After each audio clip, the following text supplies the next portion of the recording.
اقترب للناس حسابهم وهم في غفلة معرضون.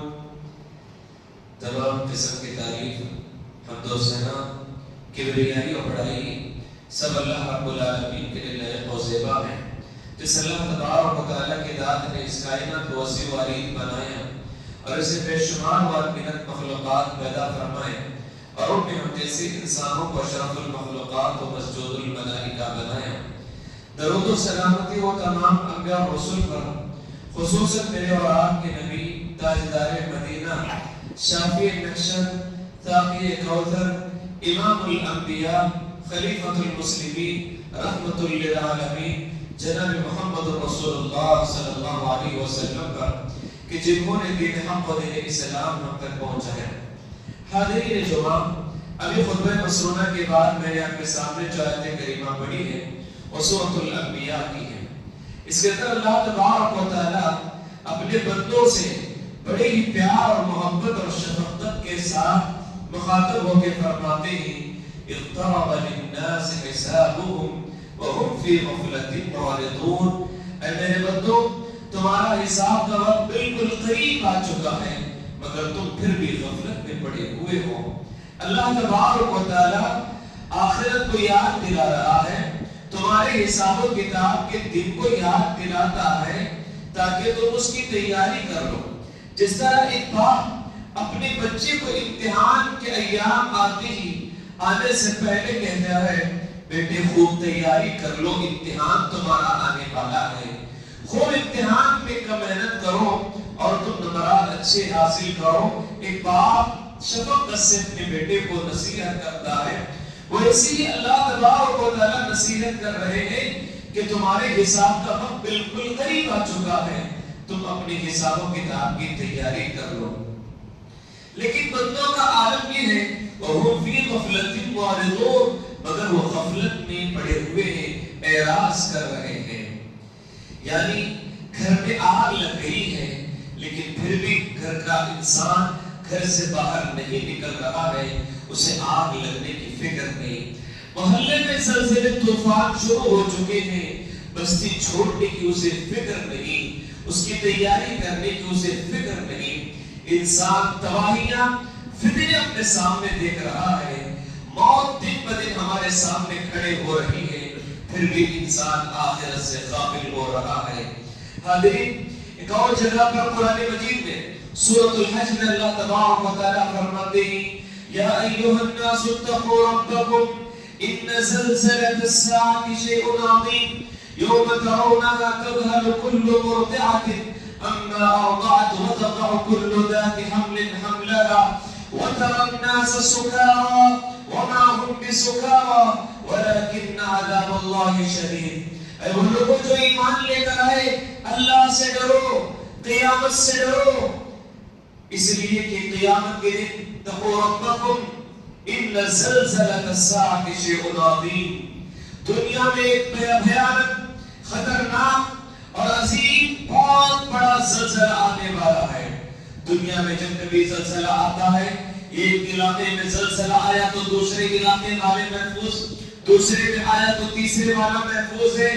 لیکن یہ وہ زلزلہ نہیں، ان زلزلۃ الساعۃ شیء عظیم، ایک بہت بڑا زلزلہ آنے والا ہے جو پوری دنیا کو تہس نہس کرنے والا ہے.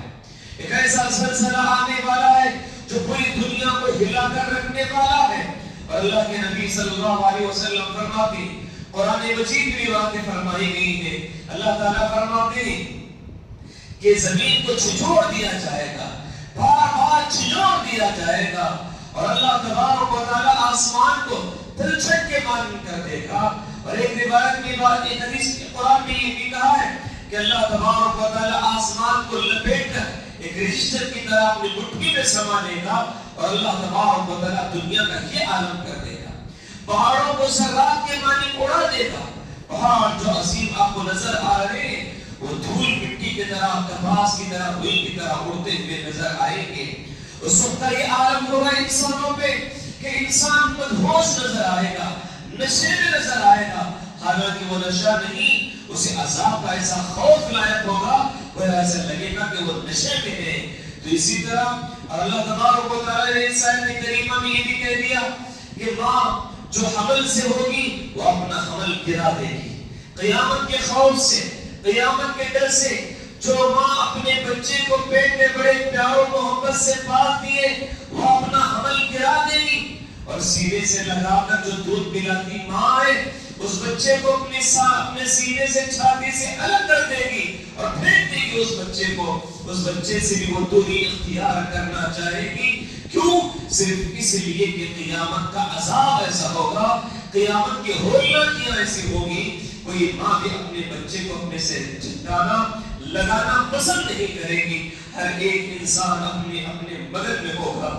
حاضرین، اللہ کے نبی صلی اللہ علیہ وسلم ان عذابات کو، ان ہولناکیوں کو یاد کر دے تو اللہ کے وسلم کثرت سے یہ دعا پڑھتے تھے، اللہم حاسبنی حسابا یسیرا، اللہم حاسبنی حسابا یسیرا، اے اللہ قیامت کے دن کے میرے حساب کو آسان فرما. مائیں عائشہ نے پوچھ بیٹھی، اے اللہ کے نبی تم یہ جو حساب آسان کی بات کر رہے ہو اس کا مطلب کیا ہے؟ اللہ کے نبی نے کہا، اے عائشہ قیامت کے دن آسان حساب کا مطلب یہ ہے کہ اللہ مجھ سے کوئی سوال ہی نہ کرے کہ تو نے ایسا کام کیوں کیا. کیونکہ کل قیامت کے دن جب اللہ کیوں کا سوال رکھ دے، کس کی مجال کے کیوں کا جواب دے سکے، کس کی مجال ہے کہ کیوں کا جواب دے سکے رب کے سامنے کھڑے ہو کر. اس لیے میں اللہ رب العالمین سے میرے حساب و کتاب کی آسانی کا سوال کرتا ہوں. مطلب یہ ہے کہ اللہ مجھ سے سوال ہی نہ کرے. یہ اللہ کے نبی صلی اللہ علیہ وسلم کا عالم ہے. اللہ کے نبی قیامت سے اتنا ڈرتے ہیں کہ کیوں کا جواب دینے کی کسی کے اندر سخت نہیں ہے. پھر قیامت کے دن اللہ تبارک و تعالی سارے انبیاء کو جمع کرے گا. آدم علیہ السلام سے لے کر پیارے نبی صلی اللہ علیہ وسلم تک جتنے انبیاء اور رسول پیغمبر آئے ان سب کو جمع کر کے سوال کرے گا. قرآن کہتا ہے یوم یجمع اللہ الرسل فیقول ماذا اجبتم قالوا لا علم لنا انك انت علام الغیوب. کیا سوال ہوگا؟ سارے انبیاء ہوں گے، سارے رسول ہوں گے، سارے پیغمبر ہوں گے، سب کو اللہ تعالیٰ جمع کر کے ایک سوال کرے گا. یوم یجمع اللہ الرسل فیقول ماذا اجبتم. اے میرے پیغمبر، اے میرے نبی اور رسولوں بتاؤ، تم کو میں نے ہر نبی کو اپنی قوم کی طرف بھیجا تھا، تمہاری قوم نے تمہارے ساتھ کیا سلوک کیا، کیا تمہیں جواب دیا؟ قالوا ماذا اجبتم قالوا لا علم لنا. سارے انبیاء ایک جواب دیں گے، لا علم لنا، اے اللہ مجھ کا کوئی علم ہی نہیں ہے. کیا ہمیں معلوم نہیں اللہ؟ کیوں؟ قیامت کا خوف اتنا ہوگا، قیامت کی ہولناکیوں سے اتنا ڈر رہے ہوں گے کہ اللہ تعالیٰ سے جواب سے انکار کر دیں گے. لا علم لنا، ہم جانتے انک انت علام الغیوب، اے اللہ تو ہی بہترین غیب کی باتوں کو جاننے والا ہے. ہمیں ایسے سوالات مت کرنا. اللہ کے ایک سوال سے انبیاء اور رسول ڈرتے رہیں گے.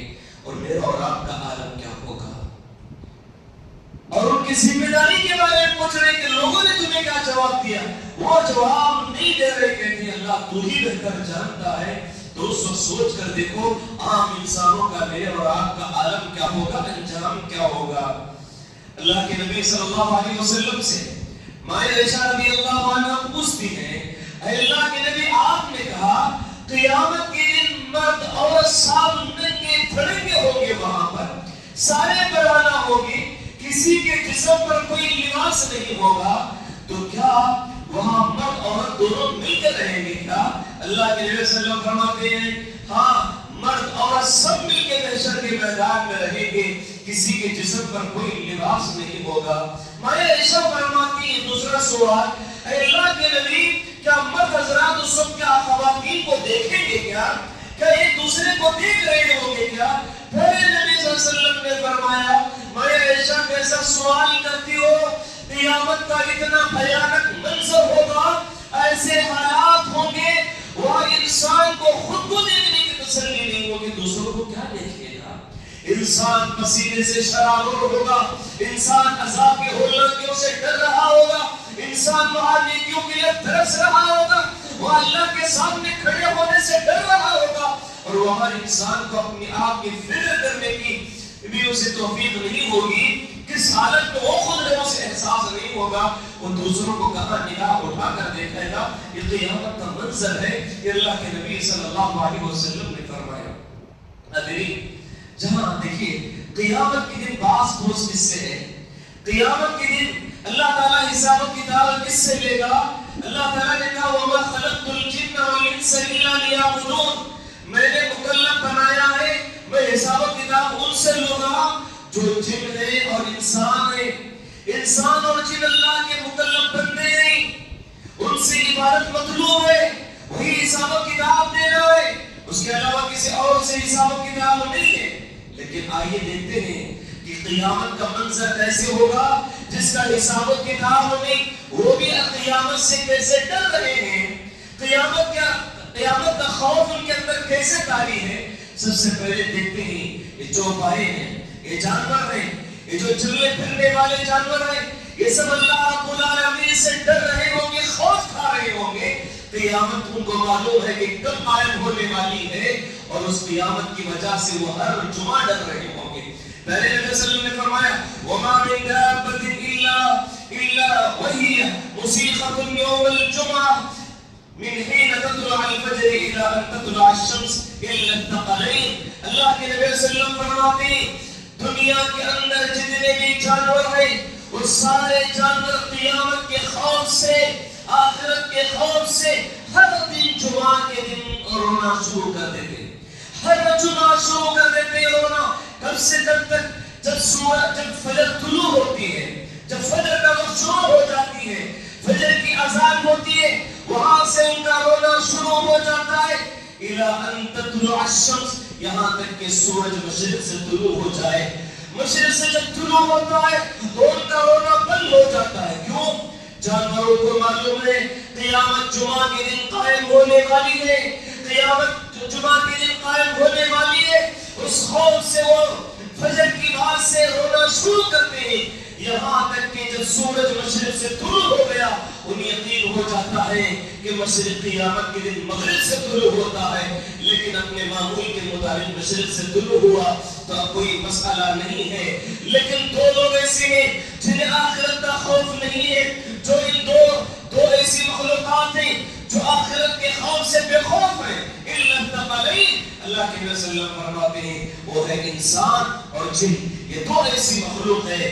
جمعہ آئے، ہفتہ آئے، اتوار آئے، کون سا بھی دن آ جائے، تمہارا عید کا دن ہو، تمہارے موت کا دن بھی ہو، لیکن انسان کو آخرت کی فکر نہیں آتی۔ انسان کا دل اتنا مضبوط، اتنا کھٹ ہو چکا ہے، اسے کسی دن کی پرواہ نہیں۔ قیامت اگر وہاں آتے ہوئے دکھائی بھی دے گی نا، یہ انسان کہتا ہے کہ آنے سے پہلے 4 پیسہ کما لوں گا، یہ سوچتا ہے انسان۔ دنیا میں اتنا مگن ہو گیا ہے، جانوروں کو آخرت کا خوف ہے لیکن انسانوں کو اور جنوں کو آخرت کا خوف نہیں ہے۔ الا ماشاءاللہ جو اللہ کے بندے ہیں وہ اللہ سے ڈرتے ہیں، قیامت سے ڈرتے ہیں۔ اسی طرح حاضرین اللہ کے نبی صلی اللہ علیہ وسلم کی حدیث میں بھی بات معلوم ہوتی ہے۔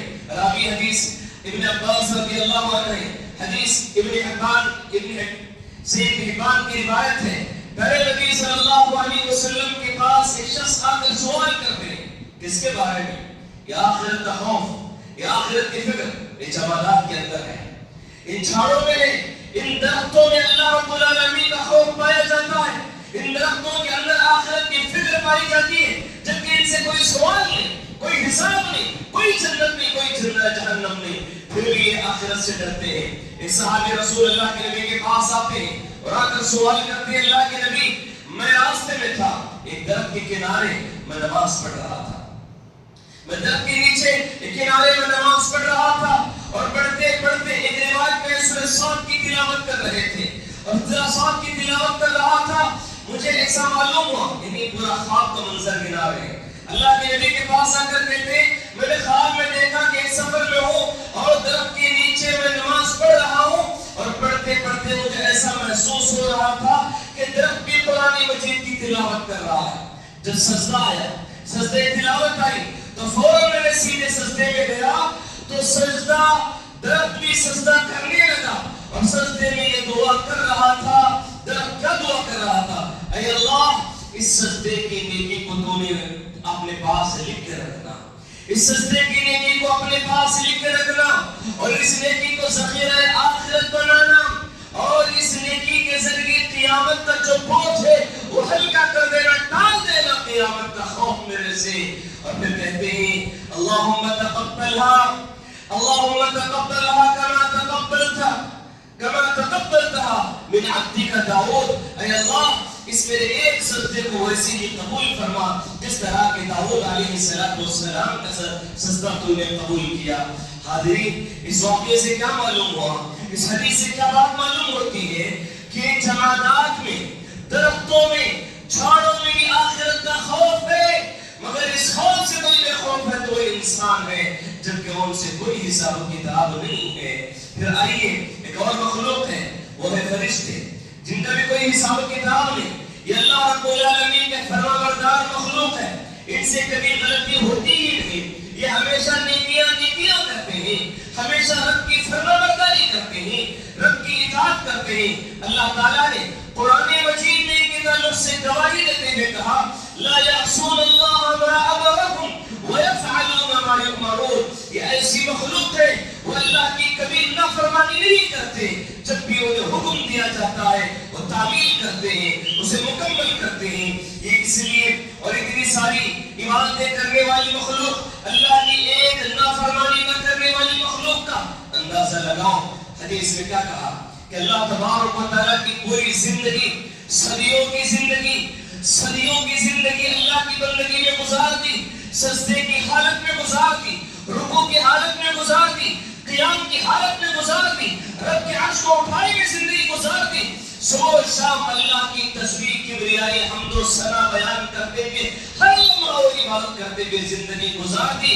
پھر جب ان کے سامنے قیامت کا منظر پیش کیا جائے گا، فرشتوں کے سامنے قیامت کا منظر ہوگا، وہ کہیں گے سبحانک سبحانک ما عبدناک حتی عبادک، اے اللہ ہم تیری پاکی بیان کرتے ہیں اور اس بات کی گواہی دیتے ہیں کہ جس طرح تیرا حق ادا کرنا تھا ہم نے حق ادا نہیں کیا۔ پوری زندگی جب سے فرشتہ پیدا ہوا ہے قیامت تک اللہ کی بندگی کر رہا ہے، اس کا ہر لمحہ نیکی میں گزر رہا ہے، وہ مخلوق بھی اللہ سے کہے گی ما عبدناک حتی عبادک، اے اللہ جس طرح ہم تیری عبادت کرنی تھی ویسی عبادت نہیں کیے، ہم تیرا حق ادا نہیں کیے، اس قیامت کے عذاب سے، اس قیامت کے ہولنے کے اس سے ہمیں بچا لے۔ اللہ اکبر، یہ فرشتے ہیں جو عبادت کرنے کی بات بھی کر رہے ہیں کہ ہم نے تیرا حق ادا نہیں کیا، اور ہم نے 8 دن میں ایک مرتبہ جمعہ پڑھ کے اللہ کا حق ادا کرنے کو سمجھتے ہیں، دن میں 1-2 نمازیں پڑھ لیے، ہفتے میں 1-2 مرتبہ موقع مل گیا نمازیں پڑھ لیے، تو کیا ہم نے اللہ کا حق ادا کر دیا؟ کسی غفلت کی نیند سو رہے ہو، ہوش کے ناخن لو، قیامت کو یاد کرو، یہاں فرشتے جنہیں حساب و کتاب نہیں، پوری زندگی عبادت کر کے بھی وہ اللہ کے خوف سے قیامت کے ہول واقعوں سے ڈر رہے ہیں، تو سوچ کر دیکھو میرا اور آپ کا انجام اللہ کے سامنے قیامت کے دن کیسا ہوگا۔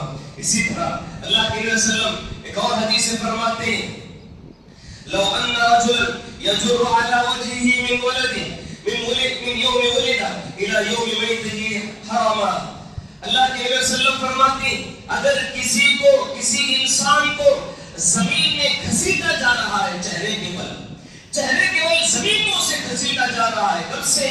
پیدا ہونے کے بعد سے لے کر بوڑھا ہونے تک، بوڑھا 80-90 سال کا ہو کر مرنے تک بھی اسے زمین میں گھسیٹا جا رہا ہے، پھر مرضات اللہ کی رب کی رضا کے لیے توحید کے خاطر وہ لوگ اسے تکلیف دے رہے ہیں، اذیت دے رہے ہیں، زمین میں اسے پیدائش سے لے کر مرنے تک اسے گھسیٹ رہے ہیں، جس طرح کے بلال حبشی کو زمین میں گھسیٹا گیا، گرم ریت میں گھسیٹا گیا، عمار رضی اللہ عنہ کو، یاسر رضی اللہ عنہ کو، ان کی ماں سمیہ کو جس طرح گھسیٹا گیا ہے دنیا میں، وہ وقتی طور پر تھا۔ اگر یہ بندے کو پوری 80-90 سال کی عمر تک بھی گھسیٹا جائے تو اس کے سامنے نیکیاں رکھ دی جائیں گی تو کہے گا اپنی حقیر جانے گا، اپنی نیکیوں کو، اپنے اعمال کو حقیر جانے گا۔ اے اللہ پوری زندگی توحید کی خاطر پریشانیاں اٹھایا، پھر بھی لیکن میں نے تیرا حق ادا نہیں کیا، میرے اعمال بڑے مختصر ہیں، بڑے چھوٹے ہیں، اپنے آپ کے اعمال کو حقیر سمجھنے لگے گا۔ یہ رہا قیامت کا خوف، یہ رہا قیامت کا منظر۔ اللہ کے نبی صلی اللہ علیہ وسلم نے فرمایا، اسی طرح اللہ کے نبی صلی اللہ علیہ وسلم نے فرماتے ہیں لا تتمنوا الموت، لا تتمنوا الموت، دنیا کی پریشانیوں میں ڈوب کر اپنے آپ کو موت کی دعوت مت دو، موت کی تمنا مت کرو، اس لیے کہ مرنے کے بعد جو قیامت قائم ہوتی ہے، من مات فقد قامت قیامتہ، قیامت صغریٰ کسے کہتے ہیں؟ انسان کے مرنے کے بعد اس کی قیامت شروع ہو جاتی ہے۔ اگر کوئی انسان مرنے کی تمنا کرتا ہے اور مر گیا تو پھر یاد رکھ لو اس قیامت کی تم ہولناکیوں کو برداشت نہیں کر پاؤ گے۔ اس لیے اللہ کے نبی فرماتے ہیں لا تتمنوا الموت، اپنے آپ کو موت کی تمنا مت کرو، موت کے منہ میں ڈالنے کی کوشش نہ کرو۔ اللہ کے نبی فرماتے ہیں کہ اس لیے کہ قیامت جو قائم ہوگی اس کو تم برداشت نہیں کر سکتے، قیامت کو برداشت نہیں کر سکتے۔ یہ سن کر عمر بن خطاب رضی اللہ عنہ فرماتے ہیں، عمر بن خطاب رضی اللہ عنہ کیا فرماتے ہیں؟ کہتے ہیں کہ اگر مجھے پوری دنیا کا مالک بنا دیا جائے، پوری دنیا کا میں مالک بن جاؤں، اور بننے کے بعد مجھے اگر خرچ کرنے کے لیے کہا جائے تو میں صرف ایک شرط پہ خرچ کروں گا، بس وہ شرط یہ ہے کہ قیامت کے جو حالات ہولناکیاں ہیں اس پر آسان کر دی جائے تو پوری دنیا میں خرچ کر دوں گا۔ پوری دنیا ایک شرط پہ خرچ کرنے کے لیے تیار ہو کہ قیامت کا منظر، قیامت کی ہولناکیاں میرے لیے آسان کر دی جائے۔ یہ عمر بن خطاب رضی اللہ عنہ فرماتے ہیں ہم کیا ہے قیامت کے دن جو ہوتا ہے ہونے دو، دیکھ لیں گے قیامت کے دن، اب جو کمانا ہے پوری دنیا کما کے چھوڑوں گا۔ عمر بن خطاب کے اپوزٹ ہماری فکر ہے، وہ کہتے ہیں قیامت کی آسانی کی خاطر پوری دنیا میں خرچ کر دوں گا، اور ہم کہتے ہیں قیامت میں کیا ہوتا ہے ہونے دو، ہم دنیا میں کما کے جائیں گے، پوری دنیا کا مالک بن کے جاؤں گا۔ حاضرین ابھی مجھے ایک بات یاد آ رہی ہے، ایک انسان کو میں جانتا ہوں، وہ کہتا ہے کہ میں صرف یہی چاہتا ہوں کہ پوری دنیا پہ حکومت کروں، پوری دنیا پہ حکومت کروں، میں یہ چاہتا ہوں۔ اور وہ بھی کہا میں نے کئی مرتبہ کعبۃ اللہ کو گیا، کس لیے؟ حج کرنے کے لیے نہیں، دعا کرنے کے لیے۔ کعبۃ اللہ کا خلاف پکڑ کے میں دعا کر رہا ہوں اللہ مجھے پوری دنیا کا امیر بنا دے، پوری دنیا پر میرا کنٹرول ہو، پوری دنیا کا بادشاہ بن جاؤ۔ یہ انسان کی تمنا ہے، اسے آخرت کی فکر کہاں؟ پوری دنیا کا بادشاہ بننا چاہتا ہے، پوری دنیا میں میرا حکم چلے، یہ فکر کا خود میرے سامنے بتاتا ہے، اور اسے آخرت کی کیا فکر ہے؟ تو حاضرین آخرت کے لیے عمر بن خطاب پوری دنیا کو خرچ کرنے کے لیے تیار ہے۔ یہ عمر بن خطاب رضی اللہ عنہ کی خوف آخرت ہے۔ پیارے نبی صلی اللہ علیہ وسلم فرماتے ہیں، پیارے نبی صلی اللہ علیہ وسلم فرماتے ہیں کیف انعم وقد التقم صاحب القرن، اللہ کے نبی فرماتے ہیں میں کیسے ہنسوں، میں کیسے تمہارے سامنے مسکراؤں، میں کیسے تمہارے سامنے خوشی کی زندگی جی سکوں، اس حال میں کہ اسرافیل اپنے منہ میں سور دبائے ہوئے کھڑے ہوئے ہیں، اسرافیل کے منہ میں کھڑے ہو کر سور پکڑ کر کھڑے ہو چکے ہیں، مجھے ہنسنے کی کہاں توفیق ہوگی، میں تمہارے سامنے ہنسی کی زندگی کیسے گزار سکوں۔ اسرافیل کھڑے ہوئے ہیں، جب سے اللہ تبارک و تعالیٰ نے سور کا حکم دیا وہاں سے کھڑے ہوئے ہیں، اور سور ایک لمحے کے لیے بھی نیچے نہیں رکھ رہے۔ اللہ کا حکم آئے تو سور اٹھاؤں گا پھونکوں گا نہیں، اٹھا کر اپنے منہ میں دبائے ہوئے ہیں۔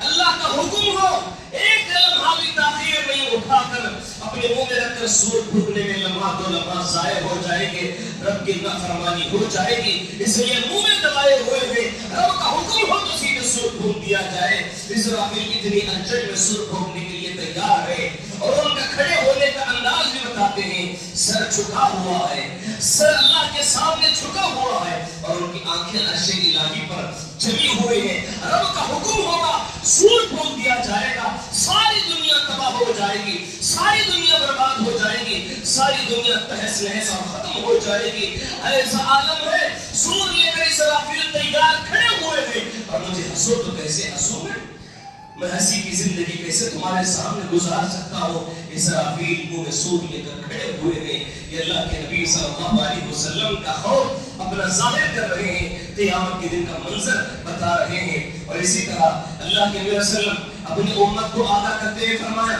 اپنی امت کو سبق دیتے ہوئے کہا، خبردار کرتے ہوئے کہا، لو تعلمون ما اعلم لضحكتم قليلا ولبكيتم كثيرا.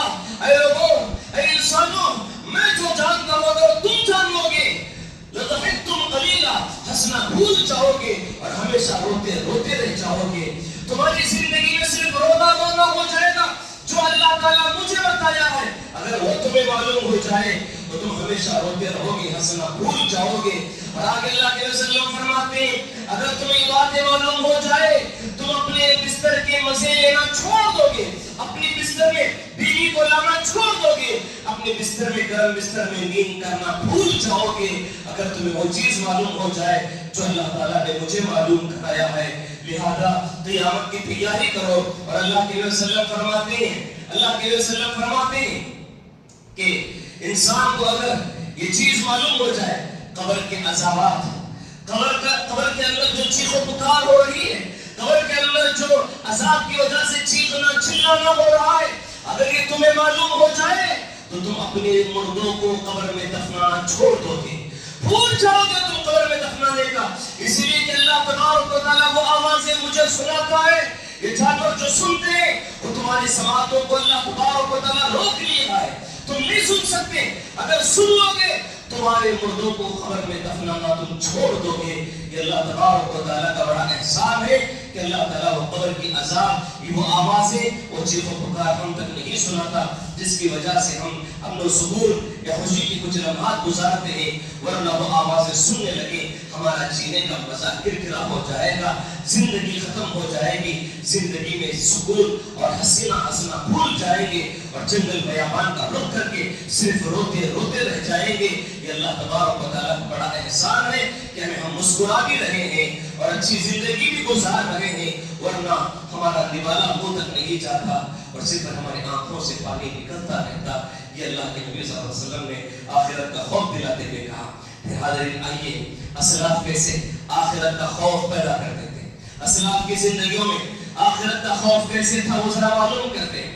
ابو ہریرہ رضی اللہ عنہ کے تعلق سے آتا ہے، ابو ہریرہ رضی اللہ عنہ کی وفات کا وقت ہے، وفات کے وقت رو رہے ہیں. لوگوں نے پوچھا اے ابو ہریرہ کیوں رو رہے ہو، موت کے ڈر سے رو رہے ہو کیا؟ کہنے لگے نہیں، موت کے ڈر سے نہیں، میں آخرت کے خوف سے ڈر رہا ہوں. اب میں تو مرنا ہے، مر جاؤں گا، لیکن میرا آخرت کا سفر بڑا لمبا اور طویل ہے، لیکن میرے پاس آخرت کا توشہ بڑا کم ہے. اللہ اکبر. ابو ہریرہ کے پاس کا توشہ کم تھا نیکیوں کا، لیکن پھر بھی ان کا تواضع، ان کی عاجزی دیکھی کہتی آخرت کا بڑا لمبا سفر ہے مگر میرے پاس سفر میں توشہ بڑا تھوڑا ہے. وہ کون سا امیر رسول ہے؟ امیر المؤمنین فی الحدیث، حدیث کے امام ہے، امیر ہے، 5575 حدیثوں کے راوی ہیں. ان کی اتنی حدیثیں آج تک ہمیں 14 صدی گزر چکی ہے، لیکن ابو ہریرہ رضی اللہ عنہ کی روایتیں پڑھ کر سنا رہے ہیں. انہوں نے اپنی پوری زندگی علم کے لیے نبی کے ساتھ رہنے کو وقف کر دیا تھا، اور وہ کہتے ہیں کہ میں آخرت کے خوف سے ڈر رہا ہوں، میرے پاس توشہ کم ہے. پھر کہتے ہیں اگر ان کے پاس توشہ کم ہے تو پھر میرے اور آپ کا توشہ کتنا ہے یاد کرو. اگر وہ اتنے اعمال کرنے کے باوجود بھی توشہ کم ہے کہتے ہیں، ہماری نیکیوں کا توشہ کیا زیادہ ہے؟ حساب لگاؤ. انہوں نے جو حدیث ہم تک پہنچائی ہے اس کے ایک ایک حرف کا، ایک ایک لفظ کا صدقہ جاریہ ان کو مل رہا ہے، پھر بھی آخرت کے لیے کہتے ہیں کہ وہ میرا توشہ تھوڑا ہے. یا ابو ہریرہ رضی اللہ عنہ کی فکر آخرت ہے. اسی طرح صحابی رسول معاذ بن جبل رضی اللہ عنہ کی وفات کا وقت آیا، اب ان قریب انتقال ہونے والے ہیں. ان سے پوچھا گیا کیوں رو رہے ہو؟ رو رہے تھے. پوچھا گیا کیوں رو رہے ہو؟ کہتے ہیں کہ اب تو میں مر جاؤں گا، انتقال ہو جاؤں گا، لیکن 3 چیزیں مجھ سے چھوٹ جائیں گی، 3 چیزیں مجھ سے چھوٹ جائیں گی. فرمایا وہ کون سی 3 چیزیں؟ کہتے ہیں گرمی کی شدت کی پیاس، یعنی روزہ رکھنے کا جو مزہ ہے دنیا میں وہ روزہ مجھے رکھنے کا نہیں ہے.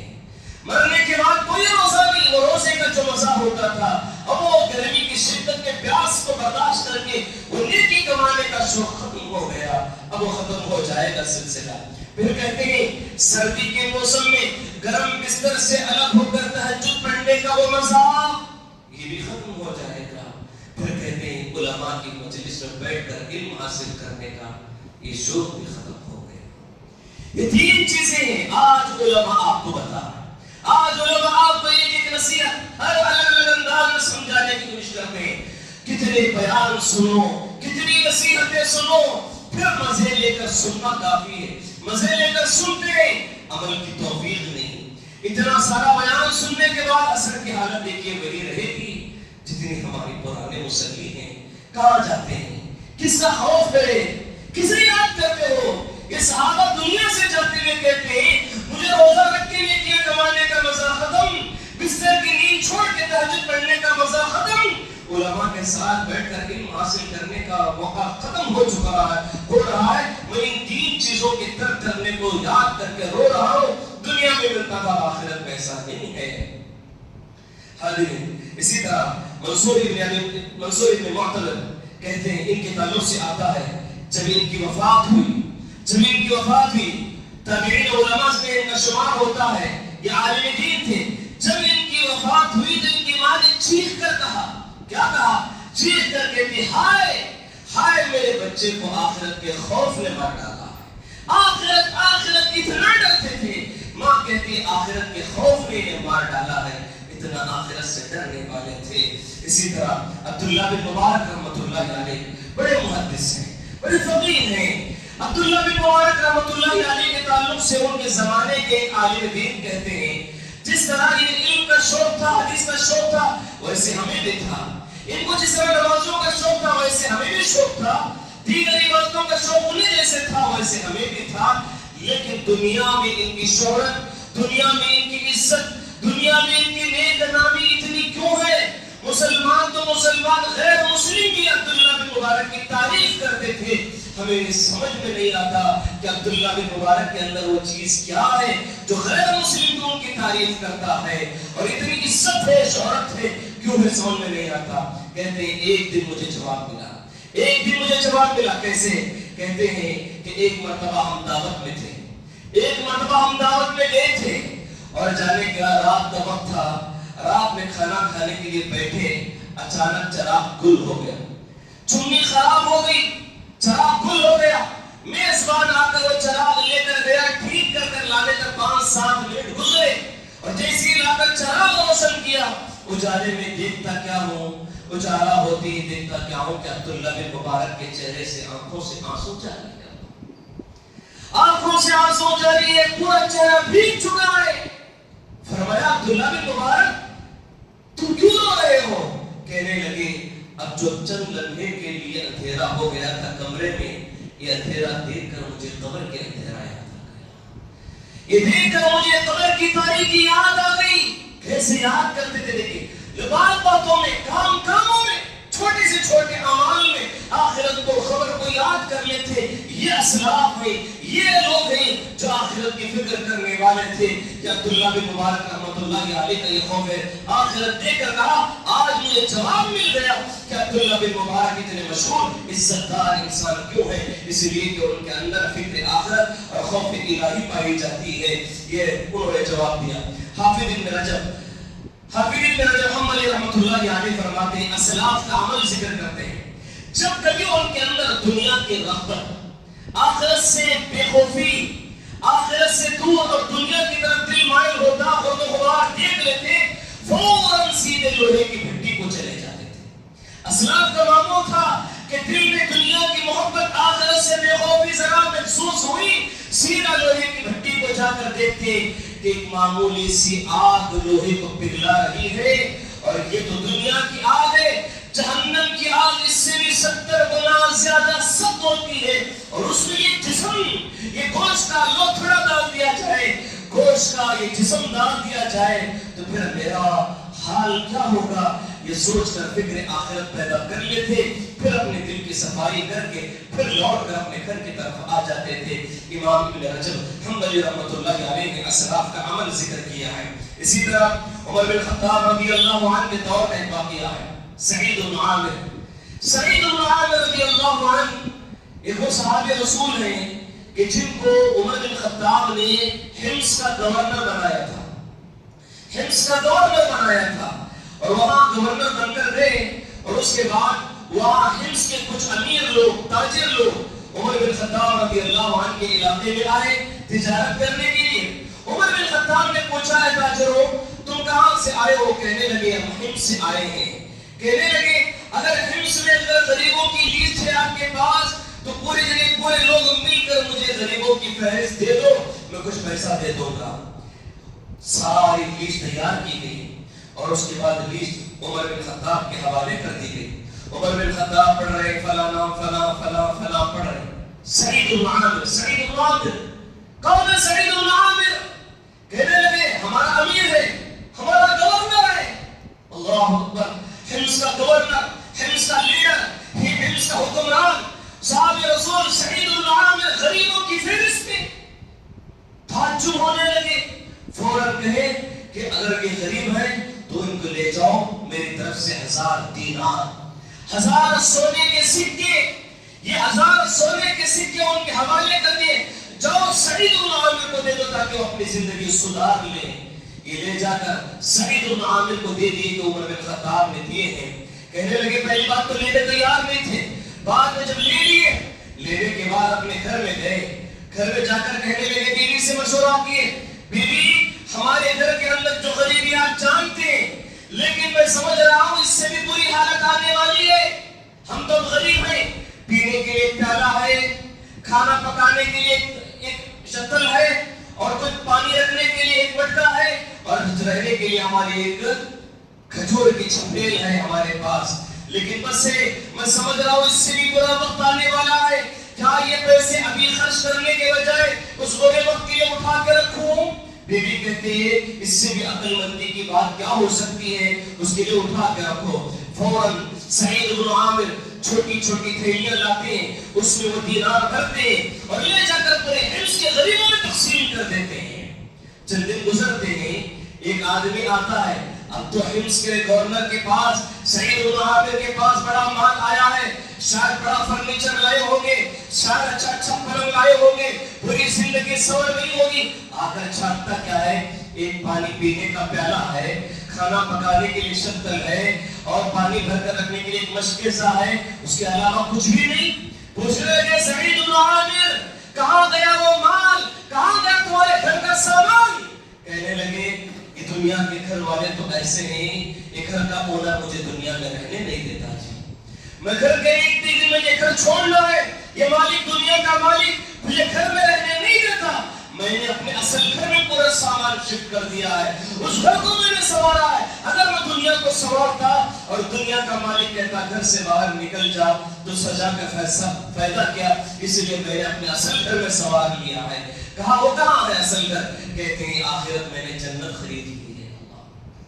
سعید بن عامر پیسہ کمانے سے یہاں روکا نہیں جا رہا، پیسہ کمانے سے یہاں منع نہیں کر رہے، پیسہ کماؤ دنیا تمہارے قدموں میں رہے، تم پیسہ اتنا کماؤ حلال طریقے سے کماؤ دنیا کے امیر بن جاؤ، لیکن حرام کما کے تم اسلام کو بچاؤ، حرام کے چکر میں تم دنیا کے لت میں نہ لگ جاؤ، دنیا تمہارے قدموں میں رہے، آخرت تمہارے سامنے رہے۔ یہ اسلام تعلیم دے رہا ہے۔ یہ سعید بن عامر رضی اللہ عنہ کا واقعہ ہے۔ اس کے ساتھ ساتھ اللہ کے نبی صلی اللہ علیہ وسلم اپنی بچیوں کی، اپنی بیٹی کی تربیت کیسے کرتے ہیں؟ فاطمہ سے کہتے ہیں فاطمہ انقذی نفسک من النار فإنی لا اغنی عنک من اللہ شیئا، اے فاطمہ آخرت کی تیاری کر لے، جہنم سے بچنے کی تیاری کر لے، کل قیامت کے دن میں بے کام آنے والا نہیں ہو۔ جبکہ فاطمہ کون ہے؟ اللہ کے نبی کی لخت جگر ہے، جگر کا ٹکڑا ہے۔ اللہ کے نبی فرماتے ہیں فاطمہ بضعۃ منی یریدنی ما ارادها ویؤذینی ما ارادها، فاطمہ میرے جگر کا ٹکڑا ہے، اگر اسے کوئی تکلیف دیا گویا اس نے مجھے تکلیف دیا، اگر فاطمہ کو کوئی غم ہوتا ہے وہ نبی کا غم ہے، فاطمہ کو کوئی تکلیف ہوئی وہ میری تکلیف ہے۔ اللہ کے نبی اتنی بیٹی سے محبت کرتے ہیں پھر بھی کہتے ہیں بیٹی قیامت کے دن میں کام آنے والا نہیں، اپنی آخرت تم تیار کر لو۔ ابو ہریرہ رضی اللہ عنہ اپنی بیٹی کو نصیحت کرتے ہوئے فرماتے ہیں اے یا بنتی لا تلبس الذهب فإني أخشى عليك من اللهب، اے فاطمہ، اے ابو ہریرہ کی بیٹی سے کہتے ہیں بیٹی تم سونا پہننا چھوڑ دو، اس لیے کہ مجھے ڈر ہے کہ کہیں تمہارا زیور جہنم کا شعلہ نہ بن جائے، عورت نہیں پہنے گی تو زیور کون پہنے گا؟ صرف اس لیے آخرت میں اس لیے ڈرا رہے کہ کہیں زیور پہن کے ریاکاری نہ کر لے. میرا شوہر دلایا, میرا باپ دلایا, زیور دکھانے کی, ریاکاری کا, شو دکھانے کا نہیں ہے. اسے آخرت سے ڈر کے رہو. ابو ہریرہ رضی اللہ عنہ اپنی بیٹی کو نصیحت کر رہے ہیں. آخری حدیث بتا کر میں اپنی بات کو ختم کرنا چاہتا ہوں. اللہ کے نبی صلی اللہ علیہ وسلم حدیث میں فرماتے ہیں, اے لوگوں, میں تمہاری کمر پکڑ پکڑ کر جہنم سے گھسیٹ رہا ہوں. میں تمہاری کمر پکڑ پکڑ کر جہنم سے نکال رہا ہوں, لیکن تمہیں فکر نہیں, پھر بھی جا کر جہنم میں کودنا چاہتے ہو. مثال دے کر کہتے ہیں, چراغ جلا ہوا ہے, پروانہ سوچ رہا ہے, وہاں جاتا ہے اور اسے اپنا مزہ سوچتا ہے, پھر جا کر چراغ میں جل کر بڑھ جاتا ہے. ویسی تمہاری بھی حالت ہے. تمہیں پکڑ پکڑ کر لا رہا ہوں میں, تمہاری کمر پکڑ کر گھسیٹ رہا ہوں, پھر بھی جہنم میں جانے کی فکر پڑی ہوئی ہے تمہیں. یہ بات یہ ہے کہ تمہیں وقتاً فوقتاً آخرت کو بتایا جا رہا ہے, نیکیوں کی طرف بلایا جاتا ہے, پھر بھی تمہاری حالت, پھر بھی انسانوں کی حالت ایسی ہے. آج جتنا بولو تو نہ بولنے رکھی مولوی صاحب, ہمارا کام ہم کر کے جہنم میں ہی جائیں گے, صحیح ہماری فکر مت کرو, جمعہ کے دن بول کر ختم کر لو تمہارا کام. یہ سوچ رہے حاضرین, اللہ کے نبی نے یہی مثال دی, میں جہنم سے پکڑ کر گھسیٹ رہا ہوں, جہنم سے ڈرا رہا ہوں, پھر بھی تم جہنم میں جا کے گر رہے ہو. یہ تمہاری کمزوری ہے. کیا کریں گے؟ اللہ کے نبی صلی اللہ علیہ وسلم نے اپنی امت کی اتنی فکر کی ہے. لہذا میں دعا کرتا ہوں کہ اللہ تبارک و تعالیٰ مجھے اور آپ کو آخرت کی فکر کرنے کی توفیق نصیب فرمائے. اللہ تبارک و تعالیٰ ہم تمام کو اس دنیا میں رہتے ہوئے آخرت کی تیاری کرنے کی توفیق نصیب فرمائے. اللہ تعالیٰ ہم تمام کو اسلام کے حالت میں, توحید کے حالت میں زندہ رہنے کی توفیق نصیب فرما, اور جب ہمارا خاتمہ ہو تو اسلام کے حالت میں ہونے کی توفیق نصیب فرما, حالت توحید میں ہونے کی توفیق نصیب فرما. بارک اللہ لنا و لکم فی الآیات الکریمہ.